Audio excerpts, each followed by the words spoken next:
So I went to see the St. Francis of Assisi exhibition at the National Gallery in London, and I really love this show. It starts off with a National Gallery work, which is St. Francis in Meditation, painted by Francisco de Zurbaran. And this is a painting that I know well from the gallery. And I've always liked it as I've walked past it. It has a simplicity, a really simple palette.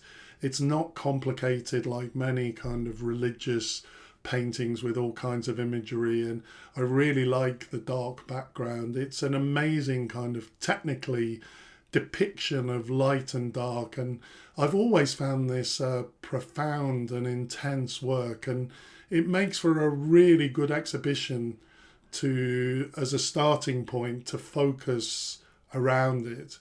And I think that, over the years the National Gallery has done a series of exhibitions where it focuses on one of its own works, and generally they're all really good.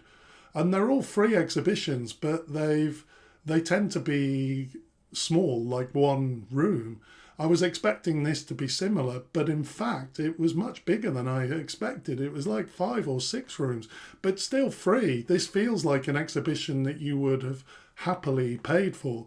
It wasn't just paintings from the National Gallery. There were paintings brought in from other countries. So it is a unique opportunity to see this particular collection of paintings around the topic of St. Francis in one exhibition. The story of St. Francis I do find really interesting. He was like a radical mystic.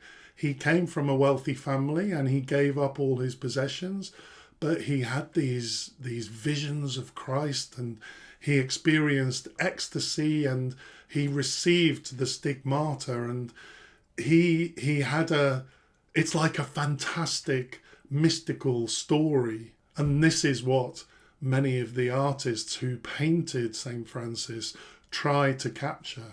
There's some Sassetta paintings, and this one is St. Francis meets a night poorer than himself, and St. Francis's vision of the founding of the Franciscan order. And this painting has two parts. In one part, Francis is giving his clothes away, and in the other part, he is asleep and kind of given a vision of this angel with this palace and monastery floating above him. I mean, aesthetically, I think these paintings are just beautiful to look at, the colours, and also the geometry of these paintings. As with many kind of Renaissance religious paintings, they were just getting so good at perspective and the geometry and almost the mathematics contained within the painting, and I loved that. But what I loved more about this painting, and as with many of the paintings in this exhibition, was how cinematic and how theatrical it is. It tells a story in its two scenes.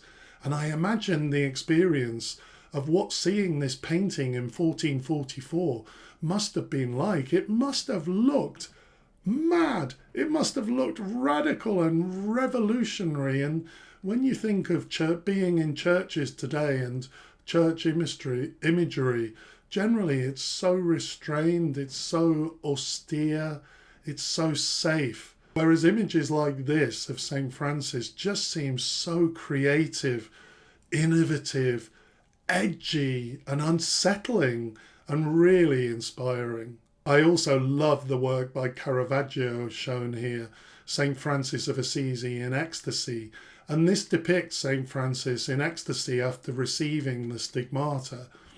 This isn't a kind of quiet spiritual transformation. St. Francis has been called the second coming of Christ. It's kind of as big as that, what is depicted as happening to him. And that's what's great about this exhibition.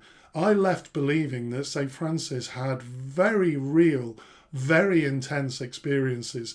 Who knows what the basis of those experiences really were, whether he became Christ or not. But whether you believe it in a religious sense or in another way, it's still, for me, it's very real.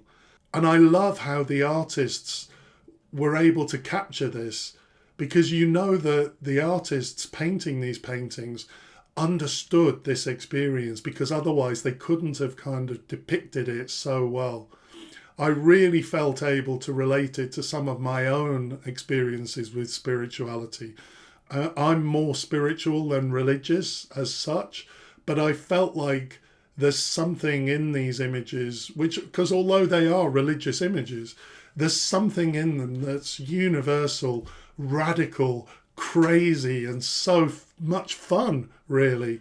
You know, that's represented here that I just really engaged with these paintings. It made me think of the Kabakovs and the great show that was at the Tate Modern a few years ago, and some of their works like How to Meet an Angel Through Climbing a Ladder, or How to Change Oneself by Strapping on Angel Wings.